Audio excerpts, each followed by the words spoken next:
At one point in the mid-1990s, I was in Boston, Massachusetts, and one night I stopped by a bar for a drink. When I walked in, I noticed two things that would make any Englishman alive in the 1960s to the late 1990s pause to consider. There were a lot of Irish tricolour flags. Well, that was to be expected in Boston. I knew the history of that city. As I leaned on the bar preparing to order a beer, I noticed a collecting tin in the corner. It said on it, Norade.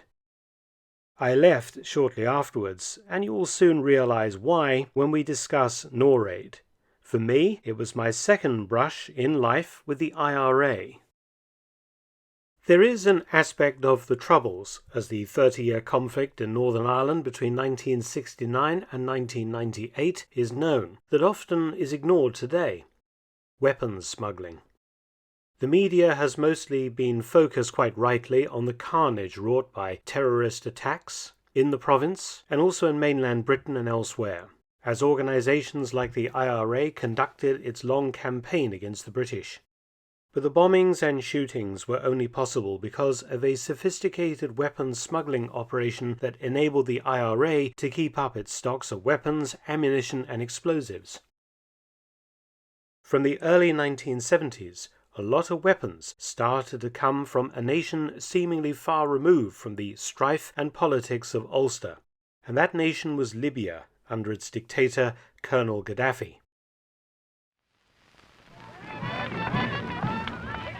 Colonel Muammar Gaddafi, just 32 years old, the ruler of oil-rich Libya. Gaddafi came to power just 4 years ago when he deposed the aging King Idris. Today at Tripoli airport, he welcomes his friend President Said Barre of Somalia. Both are fanatics, but Gaddafi's coup was bloodless. He has no taste for violence at home. He prefers to export the bloody libation of fanaticism.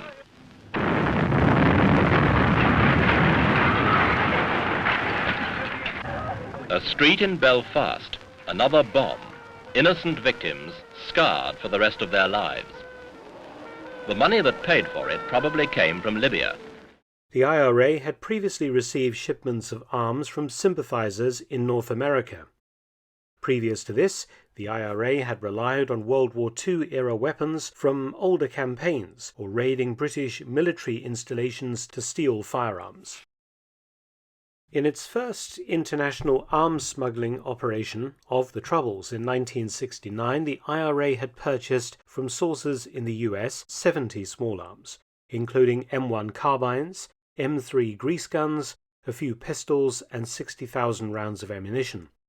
But it was a mere drop in the ocean compared to what the IRA would successfully smuggle into Ireland in the following decades.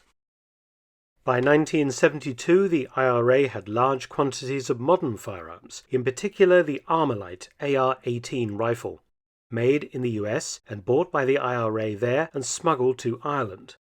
The AR-18 was very useful for the kind of urban fighting the IRA was involved with, and it was also easy to conceal due to its small size and folding stock. The main IRA gun runner in the US was a man called George Harrison, no, not the Beatle, but an old IRA member from the late 1930s. Harrison had connections to an Italian-American weapons dealer called George DeMio, who was himself connected with the Mafia. Some of the support in the US was focused on an organization called Norade, which had been created in 1969 at the start of the Troubles, and it tapped into Irish Republican feeling amongst large amounts of Irish-descended people in cities like Boston, New York, and Chicago, whose ancestors had emigrated to the US in the 19th century to escape harsh British rule in Ireland. An IRA officer called Joe Cahill, a former IRA chief of staff, acted as a link between Norade and George Harrison and his gun-running network. In the 1970s, Harrison spent about $1 million of IRA money purchasing 2,500 weapons. Incredibly, this weaponry was smuggled in caches to Belfast in Northern Ireland via the famous British ocean liner, the Queen Elizabeth II. sympathetic Irish crewmen hiding the weapons aboard the ship, which sailed from New York to Southampton in England. The weapons were then smuggled into Northern Ireland in cars across the Irish Sea on ferries in small batches. This route was eventually closed down by the FBI in the early 1980s. In the meantime, the IRA set up another route to get arms. In the late 1970s, IRA soldier Gabriel McGahey was sent to the US to procure more rifles, specifically AR-15s, plus some Heckler & Koch G3 rifles, all paid for by sympathizers within the United States. In 1977, a quantity of M60 machine guns were actually smuggled into Northern Ireland after they had been stolen from a US National Guard armory. The problem was that the US Department of Justice and the FBI were cracking down hard on IRA buying and smuggling of weapons from America, and the IRA had to look elsewhere for an easier route. This led Joe Cahill to Colonel Gaddafi. In the US, George DeMeo was arrested, and he cooperated with the government to get a reduced jail sentence, giving them details of George Harrison's IRA network in the US. McGahey was arrested trying to purchase surface-to-air missiles and was given 7 years in prison. In September 1984, the FBI warned the Irish government of a major IRA arms vessel heading their way, resulting in the ship the Marita Ann being intercepted by the Irish Navy off County Kerry, and the arrest of the 5-man crew and the seizure of 7 tons of military equipment. The weapons allegedly donated by the South Boston Winter Hill gang of the Irish Mob, an organization that included gangster James Whitey Bulger. In Libya, Colonel Gaddafi had a policy of arming various terrorist groups around the world, particularly those he thought in opposition to US interests in the Middle East. The first shipment of arms from Libya to the IRA had actually occurred in 1972-73. Following Joe Cahill holding secret meetings with Gaddafi in Tripoli. In March 1973, the Irish Navy gained intelligence that a ship called the Claudia was headed for Ireland from Libya carrying arms. She was seized off County Waterford and found to contain nearly 500 small arms, some anti-tank mines and explosives. Cahill was arrested aboard her. However, it has been suggested that 3 other shipments of arms from Libya had got through safely, including stocks of RPG-7 rocket-propelled grenades that began to figure in IRA attacks on British troops and in particular on helicopters. Gaddafi also gave the IRA a huge influx of capital. Each year, the IRA collects a check for $2 million from one of Gaddafi's money managers in Tripoli.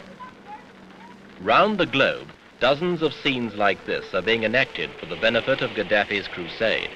However, Gaddafi suddenly broke off contact with the IRA in 1976. He re-established contact in 1981, apparently impressed the Irish hunger strike by IRA prisoners in British jails. Gaddafi sent further large weapons shipments. It was reportedly enough to fully equip the equivalent of 2 infantry battalions. Among the stuff sent were 18 Dushka heavy machine guns, the famous Soviet weapon. Thanks to the RAF Regiment Heritage Center for letting me have a close look at one of these. Check out how to visit this wonderful museum in the description box. Over 1,000 AK-type rifles, hundreds of handguns, RPGs, flamethrowers, SA-7 surface-to-air missiles, and a huge quantity of Semtex plastic explosive. In a previous video, I discussed my own experience of an IRA car bombing in my hometown in 1989. The Semtex used in that explosion came from Libya. Do check out my video, link in the end screen. Gaddafi was apparently keen to punish Britain for allowing the United States Air Force to attack Tripoli and Benghazi from US air bases in southern England. Before and after this attack, Gaddafi was busy shipping arms to the IRA, and at least 4 shipments were not intercepted. In September 1985, the trawler Casamara successfully smuggled 10 tons of weapons from the Maltese island of Gozo to a position off County Wicklow. The IRA receiving 500 crates of AK-47s, pistols, hand grenades, and 7 RPGs, plus hundreds of thousands of rounds of ammunition. The same vessel, renamed, made another run from Malta in October 1985, this time carrying the Dushka heavy machine guns and ammunition. Then, in July 1986, 14 tons of weapons got through to Ireland, including 2 SAM-7 missiles. And finally, in October 1986, a shipment of 80 tons got through, this shipment including 1 ton of Semtex plastic explosive, 10 SAM-7 missiles, lots of RPG-7s, AK-type rifles, and thousands of rounds of ammunition aboard the oil rig replenishment ship Villa. In total, Libya also gave the IRA $12.5 million in cash. However, the authorities had some successes. On the 1st of November 1987, the ship MV Exund was intercepted by French Coast Guard in the Bay of Biscay. Aboard her were 120 tons of munitions and weapons, including more Dushkas, 36 RPG-7s, 1,000 detonators, 20 SA-7 missiles, 82mm mortars plus rounds, 106mm cannons plus rounds, and 1 million rounds of small arms ammunition. There were also 11 tons of tank shells that were to be adapted into IEDs. However, the IRA apparently wasn't bothered by this loss. They later stated that they were simply oversupplied with weapons by Gaddafi. One of the last arms smuggling operations the IRA undertook was not from Libya to Ireland, but from the United States to Ireland in the 1990s, when several Barrett M82 and Barrett M90 50 caliber sniper rifles were brought in and used to snipe British soldiers in South Armagh, firing across the border from the Republic of Ireland. Many thanks for watching. Please subscribe and share, and also visit my audiobook channel, War Stories with Mark Felton. You can also help to support both of my channels at PayPal and Patreon, details in the description box below.